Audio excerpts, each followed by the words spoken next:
Good evening. Good evening. Thank you for joining us once again. Those of you who are joining us for the first time, a very special thanks to you. Let me take a moment to introduce you to our show. My name is Selwyn Collins of CWS, Conversations with Selwyn. Our goal is to have conversations with people about their journeys. How are they using their gifts and talents to make a positive contribution to humanity, to help others in the process? And in so doing, I'm constantly looking for ordinary people doing extraordinary things. I believe that not only our successes are important, but how we overcome our challenge. I think those are most valuable teaching moments. With success, which I admire tremendously, I believe that it is our obligation to strive for success. Not so that we can glorify ourselves, but to recognize that success is in of itself like a beacon, likened unto a beacon, a light that illuminates around us, illuminates paths so that others can find their way, can be encouraged to find their own switches, can be encouraged to strive for success. As I often say, that it is not a spotlight that is most valuable in a room, but a collection of lights. So, with that said, I am happy, very happy and honored to have a gem of our soil, or another gem of our soil, Dr. Delene Musielak. I hope I'm pronouncing her name correct, the last name correctly. But I want to thank you very much for tuning in. On the other side of the break, I will introduce you to Dr. Musielak.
Good evening, I'm back. I am Selwyn Collins of CWS, Conversations with Selwyn.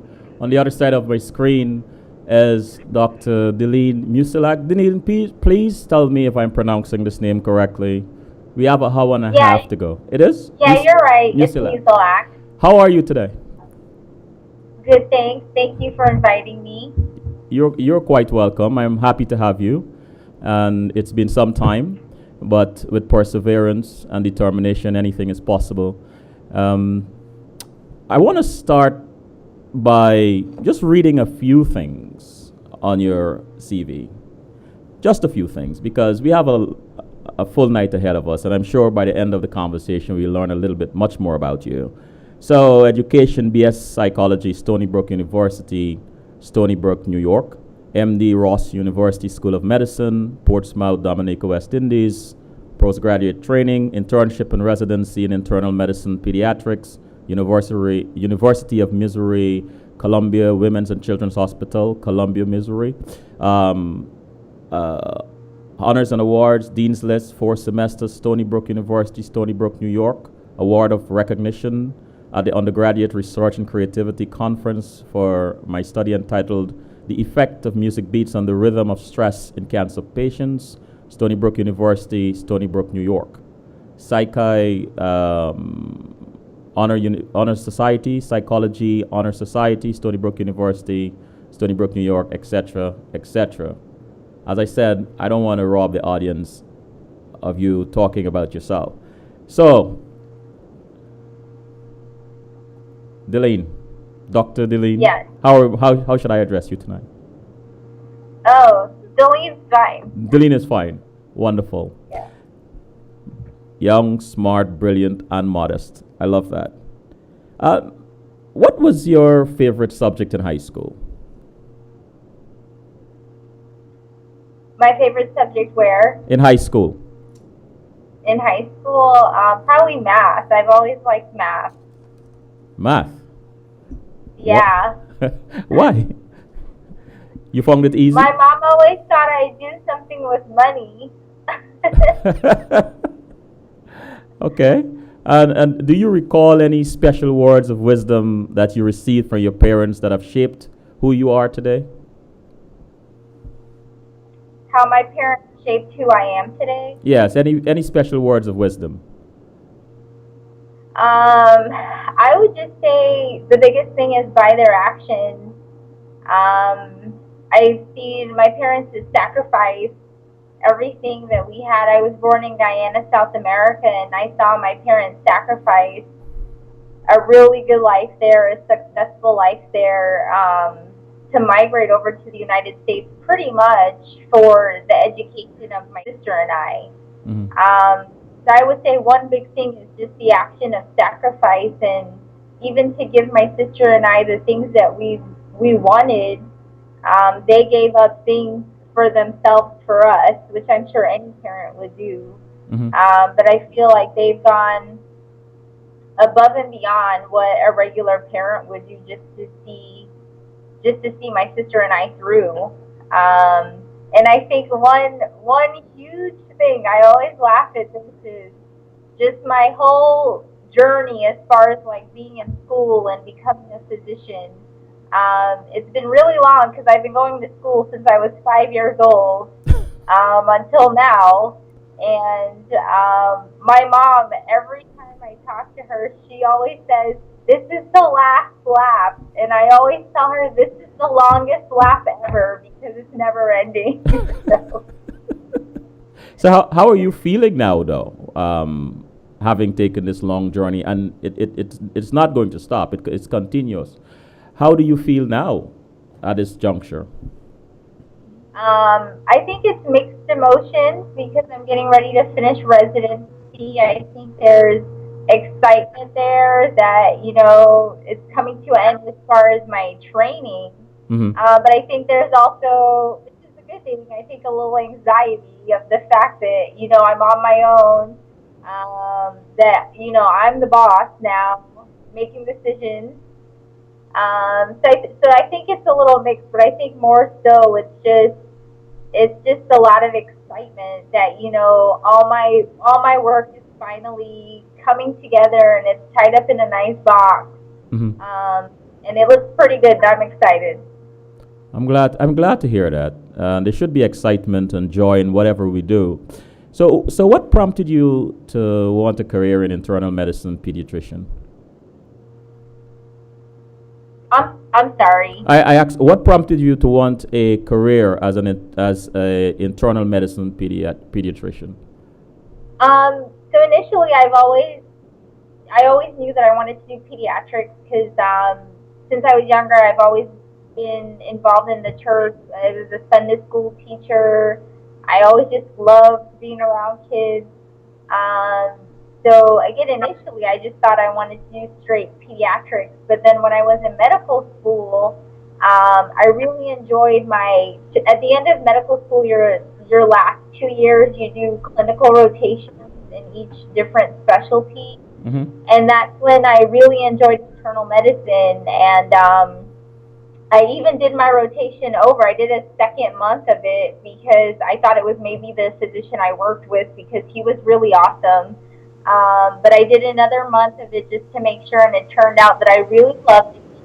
Um, and I think what I've come to find is that I like kids and I like the elderly population. Middle-aged people I'm still a little iffy about. But the kids and the older population I like a lot. So, and as far as med-peds, we do a lot of critical care and hospital training, which I like more than clinic. Family medicine does a lot more clinic training, so I think that's one big difference between us and family medicine. Mm-hmm. So please tell us about your career path to become a medical doctor. Never ending. Sum it up. Um, so pretty much got an education, finished high school, then did 4 years of college, and then after college you do medical school, which is also 4 years, and then after medical school you decide what specialty you would like to do, and the shortest time that could be is 3 years. Mm-hmm. So then I decided to do my combined med peds program, and that's 4 years. Um, and then after that, you can choose to subspecialize if you just want to do one thing. But I like taking care of everything. Um, so I'm sticking with the med peds and doing the primary care. So Wonderful. So have people who have helped or mentored you, what made them good mentors? I would definitely say my biggest mentors has been my family, my mom, dad, my sister. Um, Again, just my parents have always been encouraging, and anything when I think I can't do it, my parents just encourage me and say, yes, you can. You've come this far. You can keep doing it. And even though my parents aren't physicians, I think as the physician, the number one thing you need, it's not being like super smart. I think the number one thing you need is just perseverance. That you know it's a long road, and you just dedicate your time and your effort and just persevere to keep doing it. So that's one thing I learned from my parents. Another mentor is my sister. She's my only sister, so I kind of have to love her because I got with her. But again, she's been awesome because she's she's working at a nonprofit organization, and she's the director for human resources. So again, she's somebody else who's excelled in what she's done. Mm-hmm. And then I would probably say for physicians, the internal medicine doctor I worked with in Ohio, Dr. Sheth, hands down, I would say in the medical field, he's definitely a huge mentor. Mm-hmm.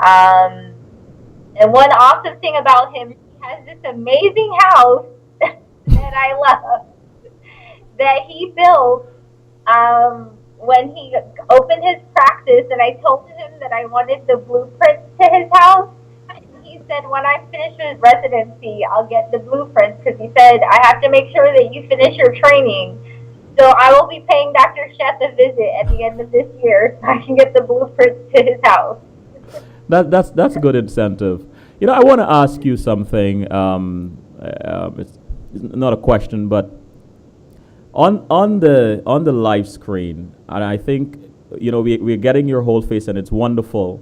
But on the live screen, just beneath your lips to your chin is like cut off. So if you can move back a little bit, so we can capture like your whole face, Yeah. just a little bit. Let me say, not too much. Is this too much? it's good, but if you can do what I'd asked you before, like pull the screen towards you to Okay. adjust and go right and go back to that same position you were in.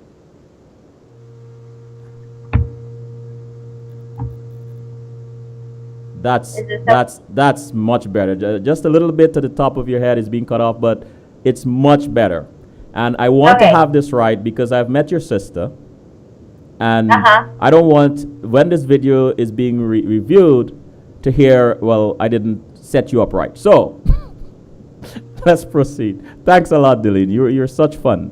Um, so, what age group of children do you most enjoy working with? I'm sorry, I didn't hear the first part of the Oh, question. sorry. What age group of children do you most enjoy working with? Oh, the age group? I'd probably say newborn to 3 years old. Newborn to what? To 3 years. 3 years. Okay. Yeah. And you mentioned, I don't want to shift away from this because you said something when I asked you about mentors, and you mentioned your parents, and you mentioned them being there for you. I want to capture. Yes. I want to capture the essence of that because that is so important. Having somebody in our lives, especially when the journey is arduous or challenging. Can you expand a little bit more on that?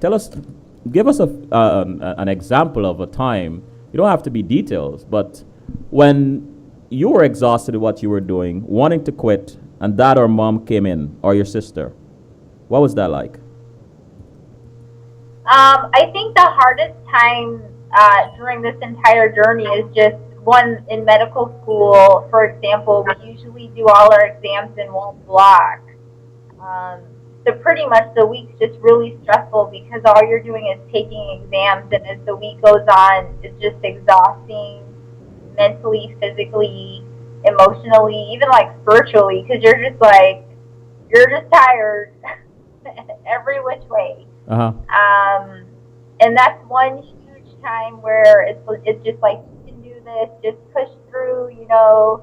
You only have X amount of exams to go. Um, and I think another big time is during residency. I'll be honest, residency is hard. We um,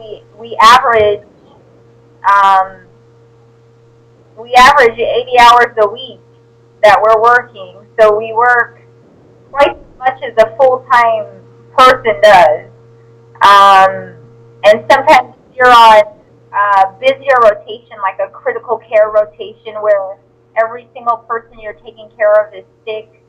Um, it's tough to get through and it's hard. I'd probably say one of the hardest things in residency is seeing a child pass away. Like even now, 4 years later, I always cry. I'll be honest. I always cry when a child passes away. There's just something that really hits me when a pediatric patient passes. Um, and those are the times I call my parents after a long shift, and I say, man, we lost this child, they coded, or, whatever happened, or the parents decided to, stop the ventilator, things like that. And even though at times you know that it's what's best for the child in the sense of they're not suffering anymore and they're in a better place, it's still just hard. So those are some huge times where they've been there. Thanks for that. Thanks for that story. I mean, that's definitely an example of how your humanity gets affected. Um, and how do you deal with a parent who questions your therapy practices? I'm sorry. How do you deal with a parent who questions your therapy? You're still so muffled. It's muffled. Is this much better? No, you're still a little muffled. I just can't hear you Okay. clearly. Let's try this. Is this much better to you?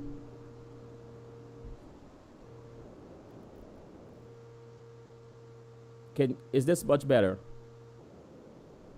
Yeah, that's a little better. Okay, good. How do you deal with uh, how do you deal with a parent who questions your therapy practices? Sorry, I still didn't catch. I'm sorry, Cadiz.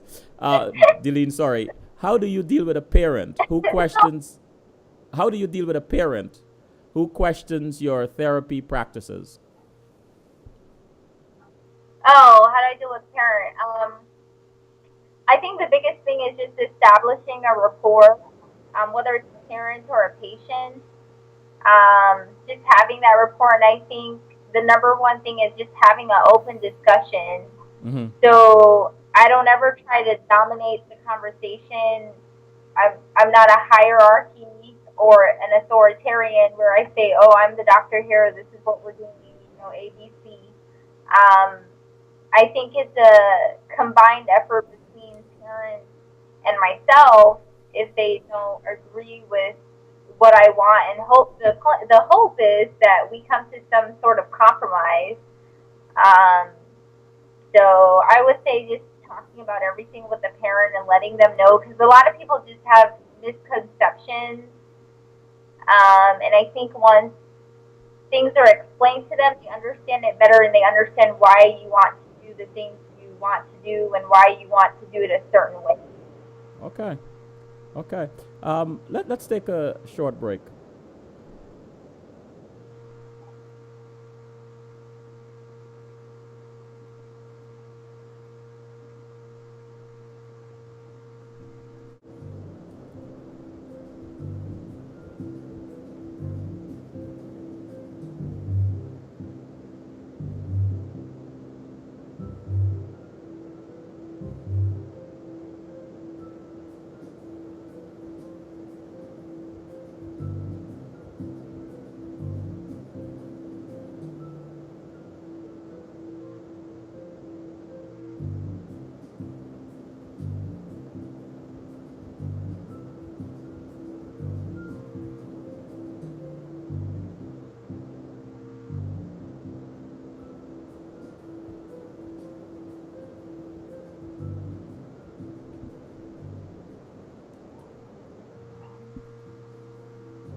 We are back with my guest, Delene Musielak, Dr. Delene Musielak.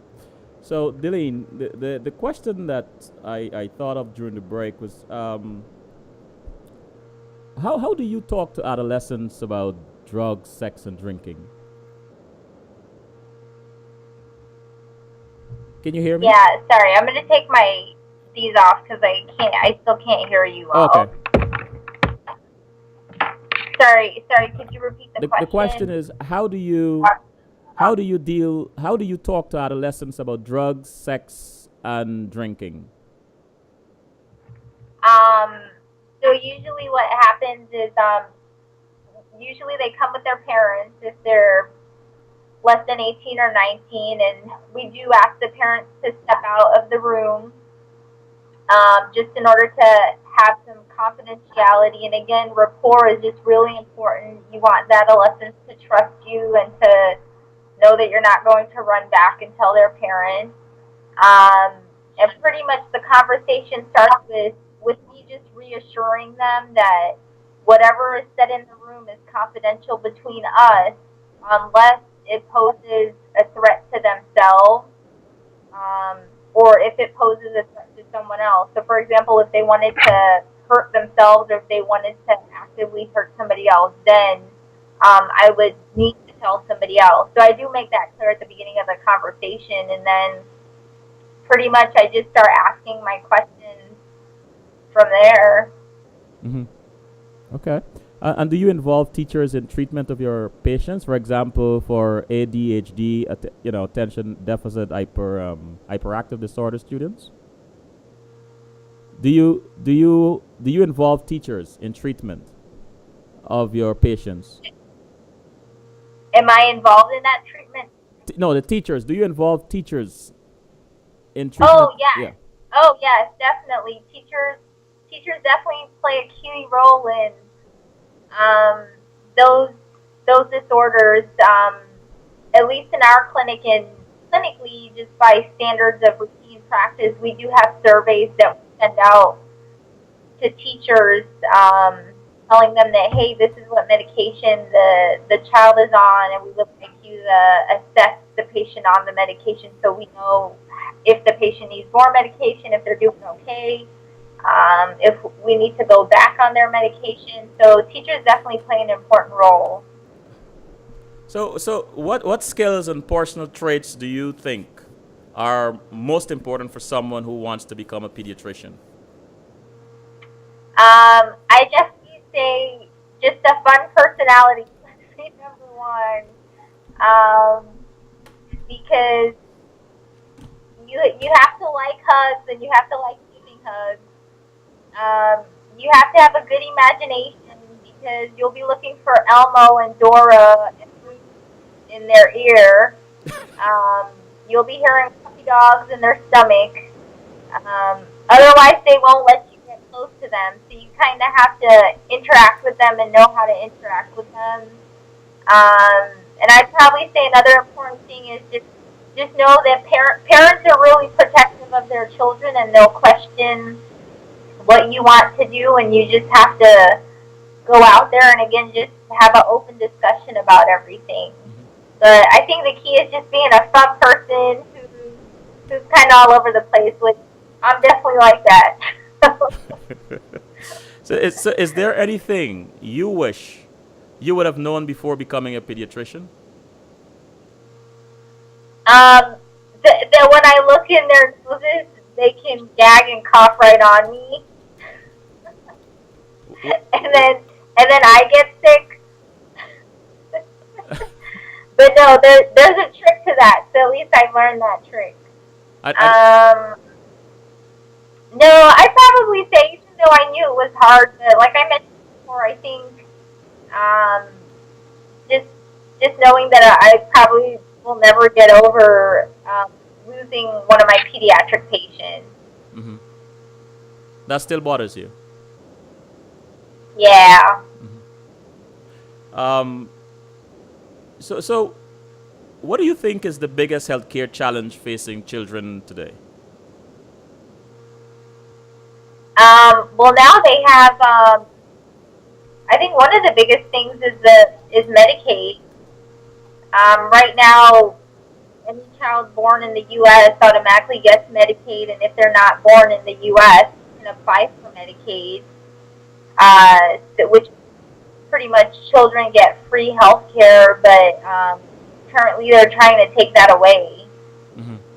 So I think that's one of the biggest hurdles right now. I know in my residency program, we went to the Capitol building where the legislatures are for our state, and we advocated for kids.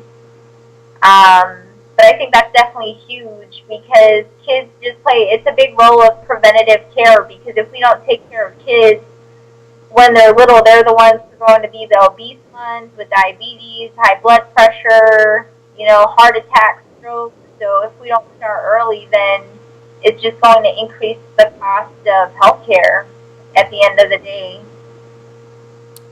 And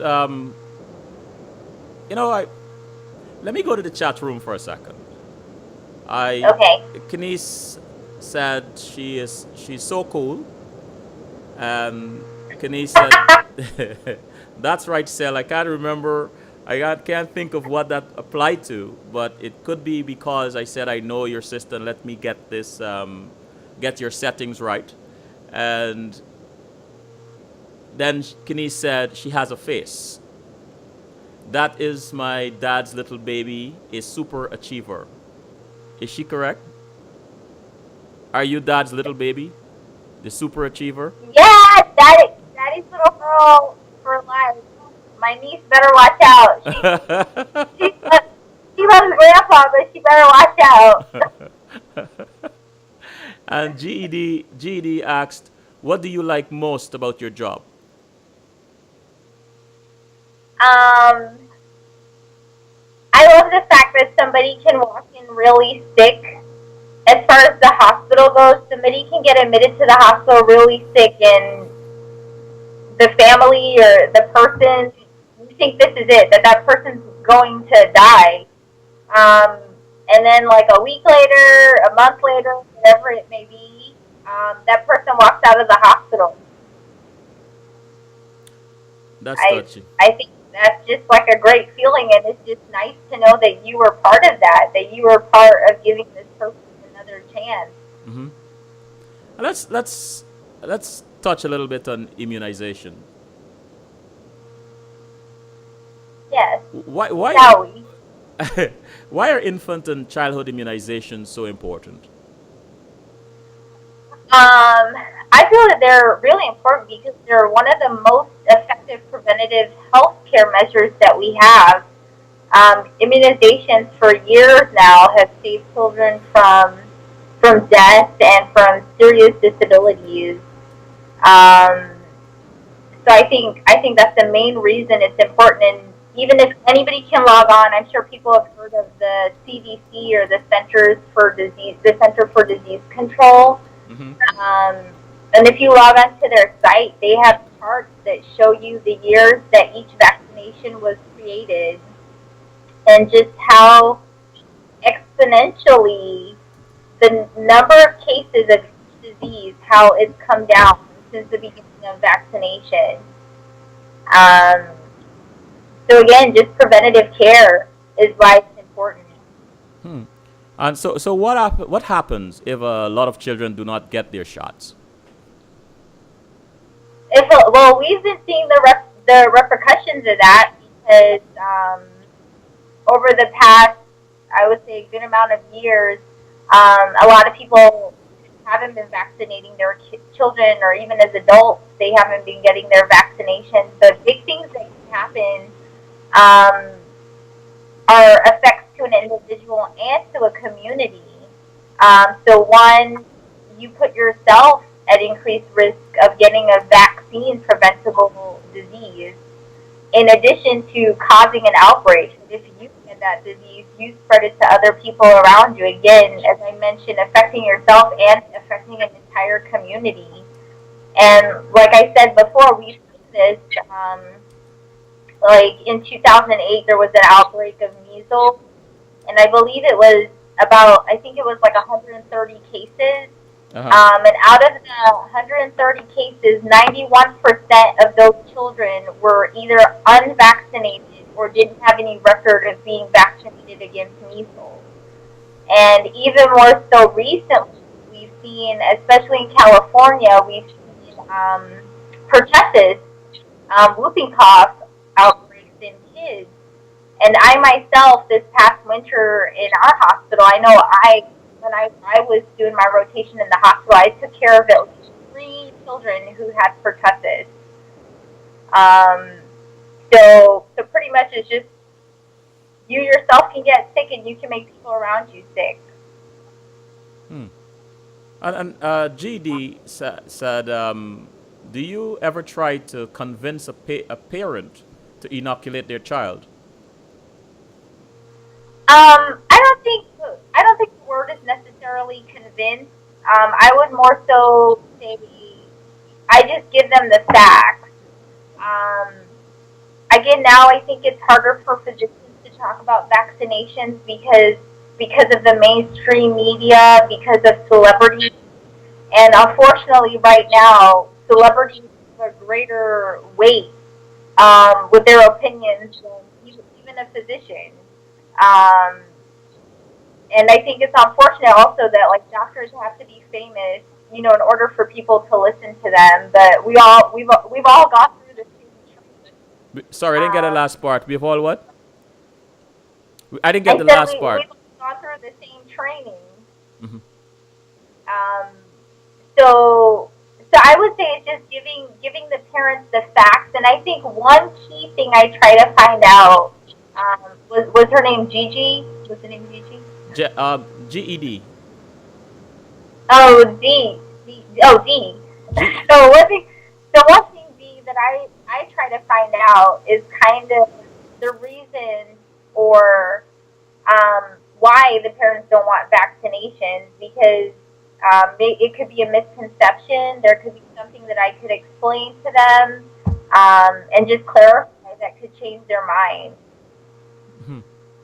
And Kenny said, "What's the most memorable life-saving incident you've seen?" What's the most sorry? Memorable life-saving incident you have seen. That's from Kanis. Life saving what? Sorry. The most memorable life-saving incident you have seen. Life. Gosh, I can't hear what you're saying after you speak. Hold a second. It's that. Hold a second. I'll try to fix that. Okay. What is the most? Can you hear me now? What is the most memorable life-saving incident you have seen? Life-saving incident you have seen. The most memorable life saving incident. Yes, that you have seen. I would probably say was in the baby ICU. So when you're in the baby ICU, pretty much we take care of when the baby comes out. As babies, you know, are either born early or something's wrong with them, as far as not breathing well or things like that. And a couple was having twins. So it was like the entire team in the what we call the resuscitation room. So it was totally a group effort.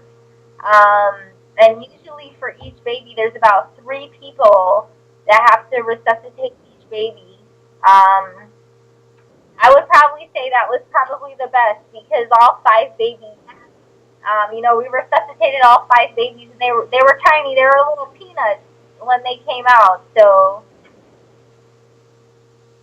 Wow. Are immunizations safe? are immunizations safe? Safe. Are they safe? Safe? Yes. Are immunizations safe? Are immunizations safe? Safe. Safe. SAFE. Yes. I am so F8. safe. Are they safe? I am so sorry about this. Let us take a break and I will try to use another mic or something. All right? Okay. Let us take a break.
We are back with my guest tonight, Dr. Delene Musielak.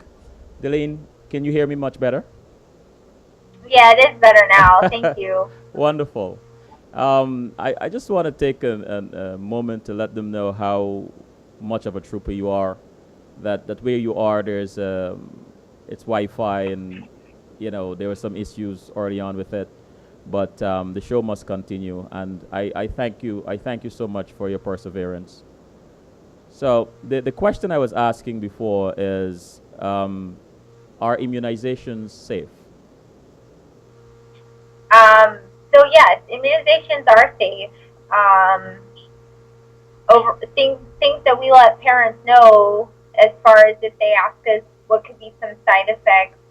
Some big common things are um, just soreness to the site of injection, low grade fevers, and maybe feeling a little tired or fussy, a little fussier than usual. Um, but overall, they are safe. There are some vaccinations that people can be allergic to, um, but they're very rare cases. So Brian asked, you look and sound confident. Have you ever thought of quitting your specialty? You look and sound confident. Have you ever thought of quitting your specialty? Someone in the chat room asked that. Have I ever thought of quitting my specialty? Yes. No. that's that's that's a straightforward answer. I'm sorry. That's okay. I like that. How many immunizations does a child need before entering school? Um, so that kind of depends because kids can get exemptions. So there are medical exemptions that kids can get, and there's also non-medical exemptions that kids can get based on religion or philosophy. Also, um, but by the time they go to school, I mean, the big vaccinations is when they're born. Like big things they get are hepatitis, um, tetanus, pertussis, um, Haemophilus, rotavirus, the one that gives them really bad diarrhea. They don't want that. um, Prevnar. I mean, it's a good amount. On their visits when they get vaccinations, they're big visits that they get all their vaccinations. It's about 3 or 4 vaccinations they get. Mm-hmm. So it's almost like 12 shots maybe altogether they get. The rotavirus is oral, so at least they get to take that by mouth and they don't have to get a shot for that. And Brian asks again, have you thought of surgery, of being a surgeon? Have I thought of being a surgeon? Yes. I did like surgery, but I think it's a different personality. I think I'm too happy-go-lucky for surgery.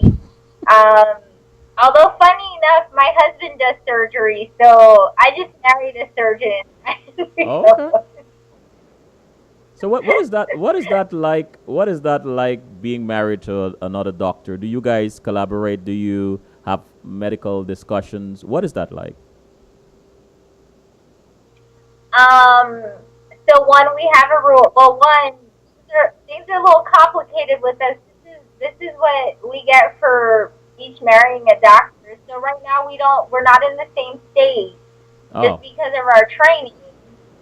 Um, but we do have a rule that whenever we talk, we don't discuss medical issues unless it's something awesome, unless we saw an amazing case, or unless something amazing happened. Otherwise, we don't talk about medicine because when we're at work, that's all we do. So we talk about everything else but medicine. so with that said, does it? How do you feel when people meet you and want to discuss medicine? How do you Sorry, feel? what was that? With that said, how do you feel when people meet you and want to discuss medicine? How, When they want to discuss medicine, yeah. I feel fine about it. When other people, because I get a lot of like family members and things like that who ask me questions, or friends who ask me questions, um, that's okay. Okay, I'm okay with that. I got that. So, I'm going to shift gears a little bit. You love to rap, Yes, right? Please tell us more about that. Can you give us a sample of your rhymes? yeah, let's do this. Go- So pretty much, my sister, who you already interviewed, who you already know, she sings, and she's our worship leader. So she has this amazing voice, and I'm going to be honest, I'm definitely not a singer. But as I got older, it was probably in college. I really like hip hop a lot. Mhm. And I have no clue what prompted me. I think it was only God that prompted me. But I started to write my own Christian rap songs. But I think one big reason was that a lot of our youth in the church at that time were saying that, oh, the music in church is so boring. It's so like traditional and old school. And I think part of it was I just wanted to show people that, hey, like, God's fun too, and you can take anything that's secular and make it, godly or Christian, and it's just as much fun. So, So having a husband who is a doctor, and you have agreed not to discuss medicine unless it's something incredible, spectacular, phenomenal. Having a sister, an older sister, who is a singer, and I've heard her voice, good singer at that. yeah. Have you guys agreed not to discuss singing, or do you guys discuss singing? Do you give her tips on rapping and she gives you tips on vocal arrangements? Well, I mean, first of all, I just want to bring this out in the open is that I taught her everything she knows. So that's number one. but no, I think we go back and like she writes her own songs also. And we've talked about like, hey, like she said, like I wanted her to sing in my songs to get more of that kind of R&B to the hip hop, whereas like, oh, to my songs, I would love to get you to do like a rap with my songs. So we talk about music, and yeah, we're into music. Okay. I'm obligated to go to the chat room. Temptation asked, said, "Good evening, all. Just joined the show. My first question: what is your position on primary health care? I am sure that you are knowledgeable of the Declaration of um, ALM, ATA 1978, and its goal of primary. I'm not ALM-ATA 1978 and its goal of primary. I'm not sure what it is. Do you understand what it is? I'm so sorry, you're cutting in and out. So I'm Okay. like, I'm going to try again. Can you hear me properly now? yeah, I heard what you said now. All right. This is from Temptation. Good evening, all. Just joined the show. My first question: what is your position on primary health care? I am sure that you are knowledgeable of the Declaration of ALM-ATA 1978 and its goal of primary. So sorry, I heard primary care and I didn't hear the rest. My first question: what is your position on primary health care? Let's take that first. Um, my position in what sense? On Okay, well, let me read the rest of it because it may make more sense. I'm sorry about that. I am sure. No, that's Sorry? go ahead. Go ahead. I was just saying sorry that I can't hear you Okay. properly. Is this better? Yeah. All right. I am sure that you are knowledgeable of the Declaration of ALM-ATA 1978 and its goal of primary. Well, the question came in two parts. So I am sorry. I apologize for that. It came in, the second part of the question just came. So let me start reading the second part again. I am sure that you are knowledgeable of the Declaration of ALM-ATA 1978 and its goal of primary health care for all by 2000. With so much going on around the world with health issues, especially preventative care, what is your position on our new Health Care Act in the USA and other countries? Oh, this question's tricky. Yes, um, you want to so I was. sorry, Oh, go go ahead. ahead. Sorry. No, I was going to ask you if you want to break it up because I think it's two parts. What is your position? Yeah. Right. What is your position on primary health care? Maybe you can tackle that first. Yeah. So my position on primary health care, and again, this doesn't reflect anybody else. This is just what I think. Um, I think healthcare in this country is really hard. As far as our healthcare, we're in between a rock and a hard place because what we're doing now, like medical care that's given now, there's so many tests that are so expensive.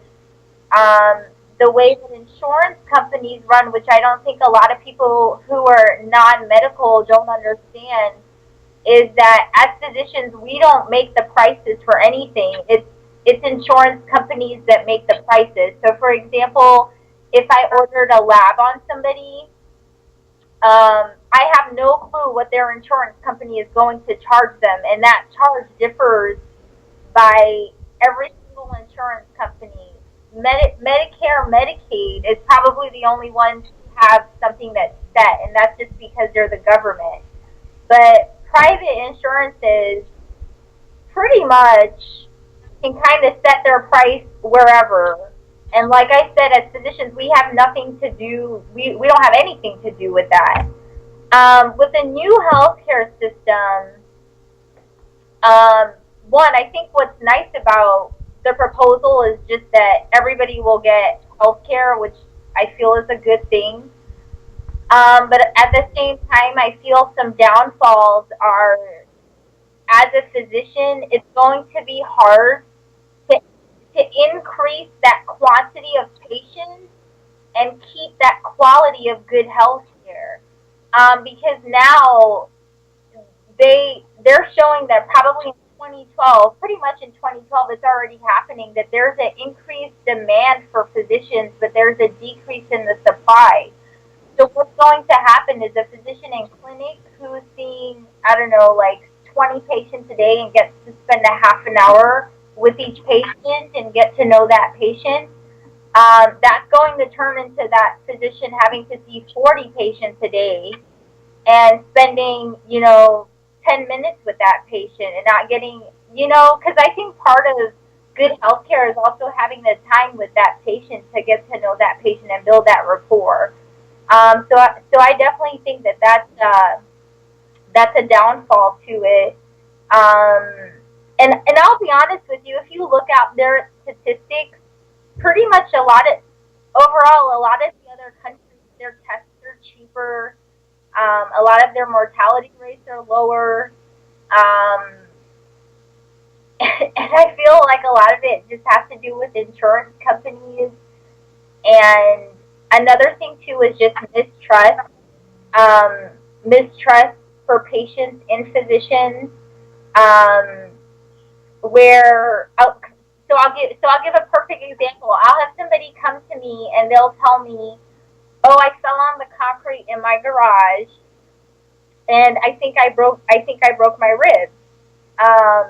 So I examine that patient. They're having tenderness right where they're telling me. So I tell that patient, there's a high possibility that you did break your ribs, that you have a fracture. and that patient asked me for a chest X-ray. But I try to tell that patient that even if we get a chest X-ray and it confirms that you have a fracture of your ribs, that does not change my management. Because you go for a chest X-ray, that's a couple $100 now, and I'm trying to like say, hey, let's save a couple $100 because it doesn't change anything. But physicians, again, just have their backs against the wall because you want to make your patients happy. So at the end of the day, even though I tell my patient, hey, that's not going to change anything, if my patient's fighting me to get it, I'm like, okay, we'll get the chest X-ray, but it doesn't change anything. Um, so I think just at all ends, the government, the healthcare system, patients, physicians, I think it's just a really long road, and I think it'll take a really long time just to get everything together. I hope that answers the question. Well, one of the good things about CWS on this show is that the audience is able to go into the chat room and make comments and ask questions. So we will know if you answer the question or not sooner or later. Okay, good. So who going back to this rap thing, this rap part of you, I'm still trying to wrap my mind around that a little. No pun intended. Who are your favorite rap artists? Yeah. Who are my favorite rap artists? Well, let me see. In the secular world, I love Snoop Dogg. Huh? Good lyrics. I didn't hear that. Who else I like as far as girls? What was that? I didn't hear that. I didn't hear what you said. I didn't hear who the person is you mentioned or which group you mentioned. Oh, I said I really like Snoop Dogg.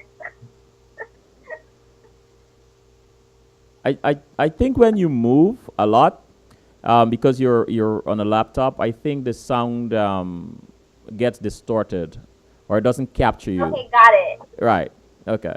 So can you repeat the name of the rap group or rap artist? I said I like Snoop Dogg. He's one person I like. Uh huh. Okay. And so you did a research study entitled "The Effect of Music Beats on the Rhythm of Stress in Cancer Patients." Yes. Right. Can you tell us more about that work? What did you learn? Yeah, so what that study found was that it was in patients with cancer, and pretty much, any patient with cancer who is receiving chemotherapy or radiation, it's just a stressful time. These people have cancer, they're anxious to know what their prognosis is, if the treatment, whether it be chemotherapy, radiation, or both, is going to work. But it was found in our study that pretty much if there was music, if there was relaxing music during their treatment time, that the patients just did better. They enjoyed being there a lot more, and their anxiety level was lower, and they tolerated their chemo and radiation treatments better. Okay. And what was it like practicing medicine in Dominica, where you obtained your medical degree? Did you in Dominica? Did you practice there? Yes. What was it like practicing medicine there? So pretty much that was med school. So 16 months, it's like straight just studying, book work. We did do a couple of rotations in the hospital there, but all of my clinical rotations were in Ohio and New York. So I never really did a lot there. But we did have some interactions with patients there, and I thought it was nice. I mean, I'll be honest with you. My husband and I would like to do international medicine. I think I feel that a lot of countries outside of the U.S. are just more appreciative towards physicians, and the fact that we've taken at this time, if I look at somebody who who's my friend who did something else. You know, they've already been out of college. They've been working for some time. They have a family. They've already started life. Um, and I think a lot of times, again, just people just mistrust physicians. I guess I don't know if that's the reason, but in other countries, I just think people trust physicians. People admire them and just respect them a lot more.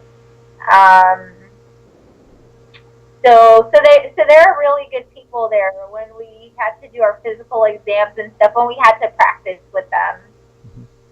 And if you, well, let me go to the chat room. Karen asked, if you had to do this over, would you change anything in your approach? Um, I'd probably try to make sure that my husband and I weren't separated during our training. Um, and then I would probably read more medical books when I was younger. Was that is that a But big who would really do that, honestly? was that a big factor? Was Was that that what? was that a big factor in your journey? Reading a lot of or having a lot of medical knowledge. You said you would have read more. So was that is that a big factor?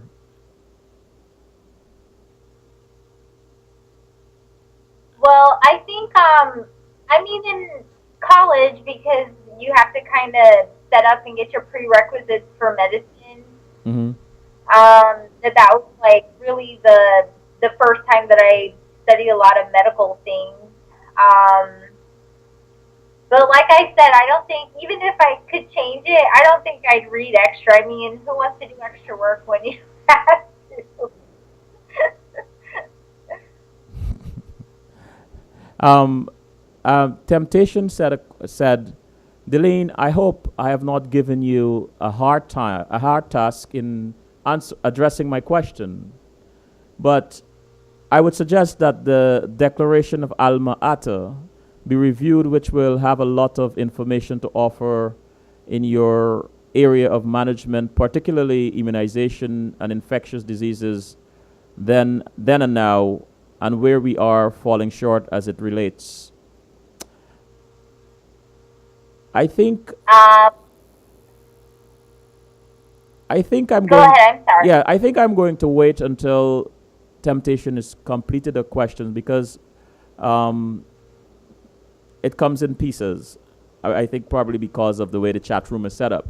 And so I'm not doing the question justice by just reading it in fits and starts. So I'm going to wait until I believe Temptation is actually finished, and then I'll read the whole question. Okay. So let's take a quick break, and by the time I guess they're finished writing that question, and we'll answer it when we get back. Okay, sounds good.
We are back. My guest, Dr. Delene Musielak. Delene, how are you holding up? I know this is past your bedtime. Can you hear me? Delene, can you hear Sorry, me? I'm having a. Can you hear me? Yeah, I'm just. Yeah, you're just cutting in and out. I don't know. I don't understand why. I wonder if it's because of the Wi-Fi you're on. But anyway, I'm saying I'm asking you, how are you holding up? I'm doing okay. Good, wonderful. The statement. Wow. Sorry about that. The statement that I was Were they clapping? They were clapping for me. the statement I was reading before, it says, Delene, I hope I have not given you a hard task in addressing my question, but I would suggest that the Declaration of Alma Ata be reviewed, which will have a lot of information to offer in your area of management, particularly immunization and infectious diseases, then and now, and where we are falling short as it relates to the political will. And Karen asked, do you read medical journals a lot?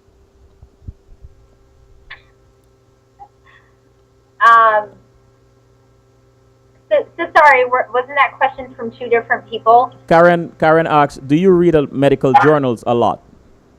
Do you read medical journals a lot? Yeah. I think one, as a physician, you have to read medical journals just to keep up. There's so much research um, being done that is medicine's just constantly changing. Like one year you're doing this, and then the next year they do research and they find out that that's not the best thing to do, so then it switches. So definitely there's a lot of reading involved, and journals are just the best way to keep up with what's going on. Mhm. So that's a definite yes. What lessons have you learned from Dominica that stay with you today as you practice medicine in the U.S.? What did I learn in Dominica? Right, that stays with you today as you practice medicine in the U.S. What lessons? So what did I learn in Dominica that helped Yes, exactly. Yeah. that helps me to practice medicine in No, the no, U.S.? not to help you. That what lessons have you learned from Dominica that stay with you today as you practice in the U.S.? Oh, okay. Um, hmm. I don't. I would. It just has to do all with medical school. I mean, medical school was just hardcore, and that's all I did. Okay. So, I guess the biggest thing was just staying focused.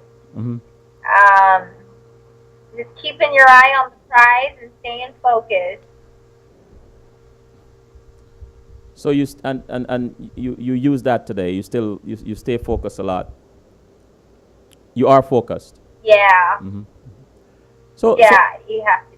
Not all the time. what was it difficult going to school down there in Dominica? Was it difficult doing attending medical school in Dominica versus the U.S.? What was the first part of the question? Sorry. Was it difficult? Was it difficult going to school in Dominica? Oh, Yeah. no. For me, it wasn't difficult because I was born in Guyana, South America. So it was. I felt right at home when I went down there. I was eating plantains every day.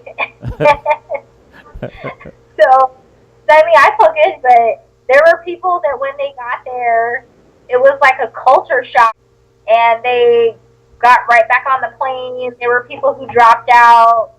Um, there were people who failed medical school just because, I mean, it's an island. There's beaches there, so people failed medical school because they were partying too much. They were laying on the beach and not studying. So, but I did fine.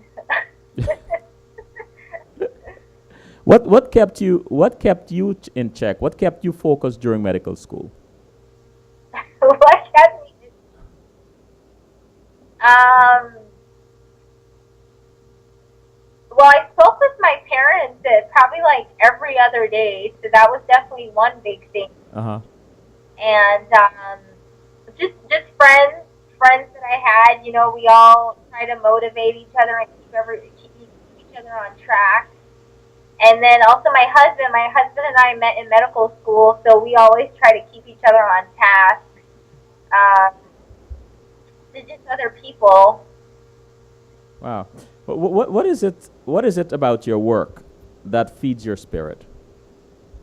What is it about your work What is that feeds your spirit? What is it what about is it about my work that what? feeds your spirit? That feeds your spirit. That feeds my spirit? Yes.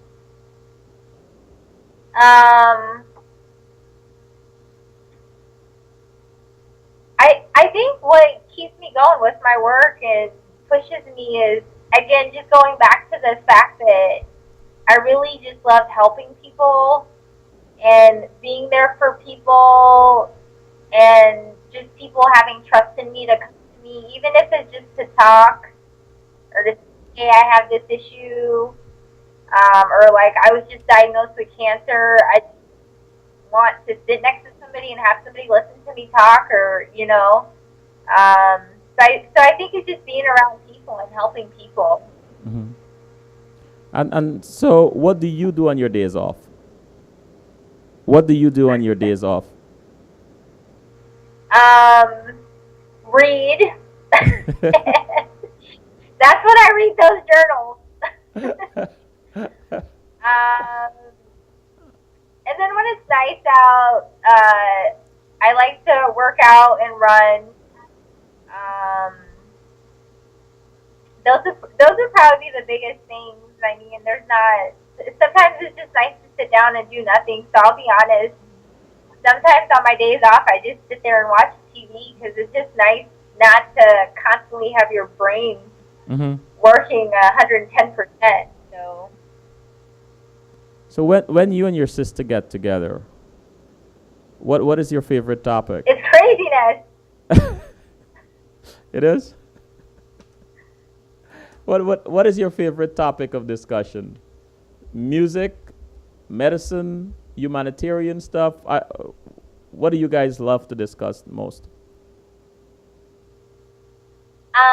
We just make fun of each other. I say. And who gets Um,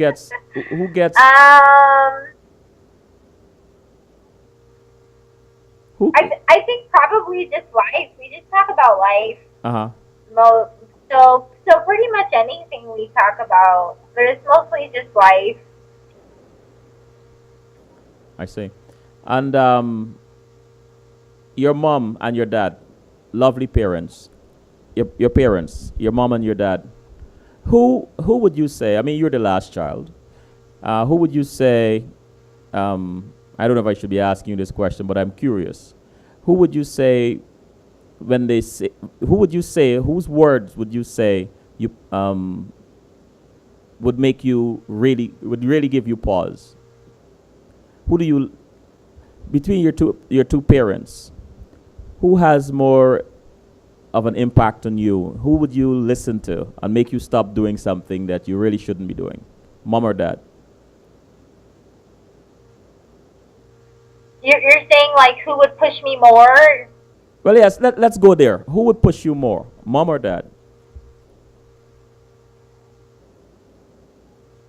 Mom or dad will push you more? I probably say mom. Mom. You know, my dad's got two. My poor dad, he's like always been surrounded by women. So it's just girls he's surrounded by, and then there's my niece. So we all kind of have him wrapped around our fingers. So dad, even since we were younger, when mom wouldn't give us candy and stuff, we would just go to dad, and he'd be like, okay. So I mean, dad, I feel like with dad, you could say, Dad, I don't want to do this. And I mean, he's completely encouraging, but I think moms have a tendency to be a little bit more stern. So Let's take a quick break.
We're back. And so, Delene, where did you go for your on your last vacation? where did I what? Where did you go on your last vacation? Well, the last vacation, we the entire family went on a cruise. We went to Turks and Caicos, Bahamas, and Jamaica. Oh, lots of fun. Lots of fun. My husband and I, we always take one big trip in every year at our anniversary, and this year we invited the entire family, so parents, my sister and her, and her family. So I think at times a little overwhelming. We know how that is when everybody's there, but tons of fun. What are you most proud of as a personally and as a physician? What are you most proud of? What are you most proud of? Personally, Yes, personally and as a physician. I would. So personally, I'm probably most proud of.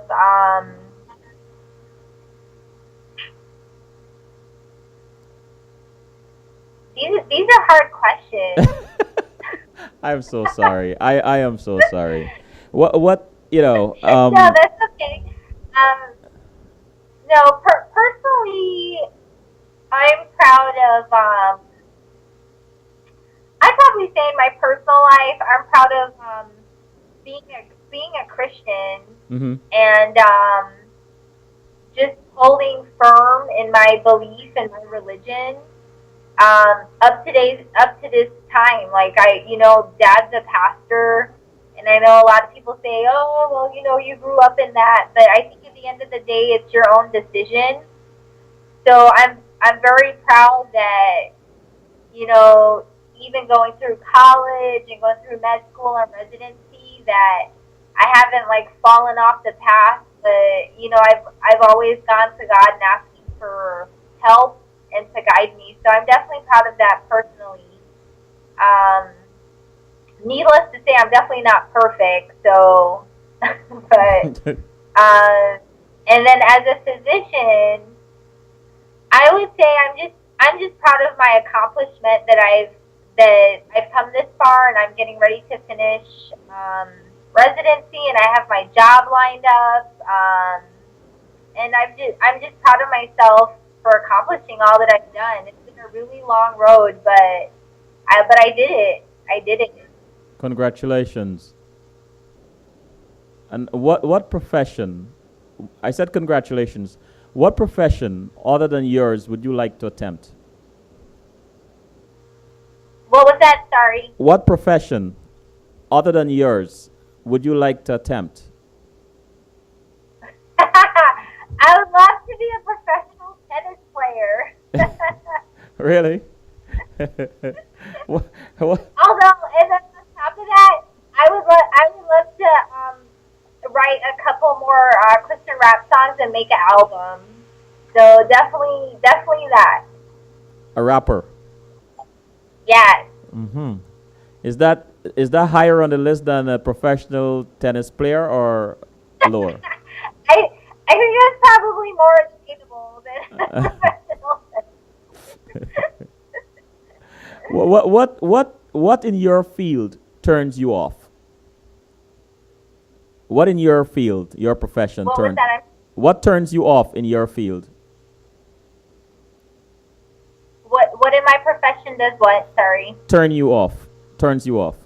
Turns me off. Yeah.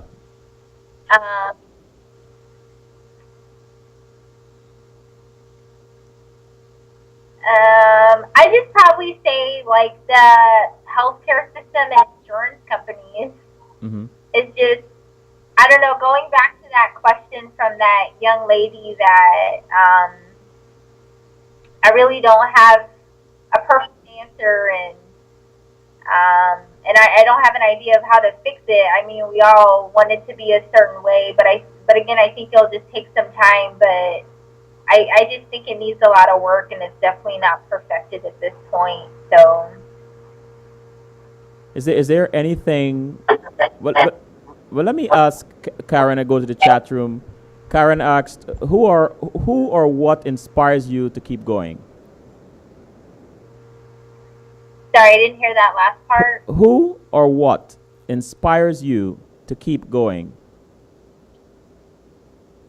Who or what inspired me to keep going? Mhm. My family, and my husband. If you had to switch profession, would you switch with your husband? If you had to switch specialties, would you switch with your husband? Like, would I be a surgeon? Yes. No. I'm telling you, my personality this isn't a surgeon's personality. So I like it. I do procedures too, but it's definitely just a different mentality. You know, surgeons definitely have a different mentality. So, Mhm. And what do you did consider? you want to go back to that question? Which one? Which one? The question about primary health care, and we were waiting for Oh, her to finish her question. yes. Hold on. Sorry, I just didn't want her to think that we forgot about her. Yes. Hold on a second. The second part of the question is, or was, I am sure that you are knowledgeable of the Declaration of Alma Ata, 1978, and its goal of primary health care for all by 2000. With so much going on around the world with health issues, especially preventative care, what is your position on our new Health Care Act in the USA and other countries? What's my view on the new Healthcare Act? Yes, in the USA and other countries. And what was that last part? In the USA and other countries. Oh, so with that Alma Arrow Act, I mean, it's a good idea that everybody gets health care. And one thing I liked about that declaration, they talk about immunizations and teaching people about nutrition and preventative care and giving pregnant women health care and their newborn babies health care. So again, I think it's a really good concept for healthcare for everybody, but I think it's something just difficult to attain. It's just something that's going to take a really long time to get everything together. Mm-hmm. But I mean, I'm for everybody getting health care. I think everybody's equal to get health care. So, You know, I want to take this moment to thank you for remembering that question. I want to thank you for remembering that question.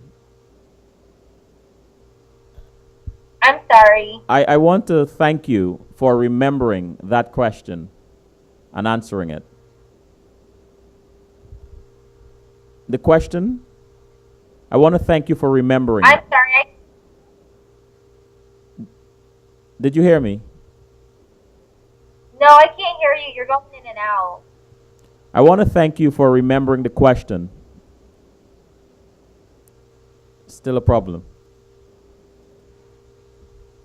Okay. I'm so sorry. I still No, can't hear that's you. it's okay. I am actually very I am very grateful that you decide to do the show, even though things aren't, conditions aren't perfect. So I am grateful for that. The what I said is thank you for remembering the question. Did you hear that? I'm so sorry. I know you're talking to me, but I can't hear. I don't know. Thank you for remembering the question. Still nothing. I'm sorry, Selwyn. You just keep you're like choppy and cutting in and out. Yes, I think we knew this from the beginning with the Wi-Fi in the hotel, but it was still. I'm still glad that you came on and do the show, and I'm grateful for that. You can't hear me at all. Like now, I know you stopped talking. I just hear you going in and out, but I'm not But you cannot understanding anything. you cannot It's hear just me. really All right, choppy let and me fuzzy. let me ask you this. Can you hear at all? Can you hear me at all? Can you hear me now? I heard you say, "Can you hear me?" Right. Um, One last question. What makes you laugh out loud? What makes me laugh out loud? Mm-hmm. My sister and I just talking about when we were little and making fun of each other. Delene, thank you so much for joining us. It's that time has come, and I usually ask each guest to give us a few words of advice or wisdom. Can you close the show with a few words of advice? A few words of advice. Yeah.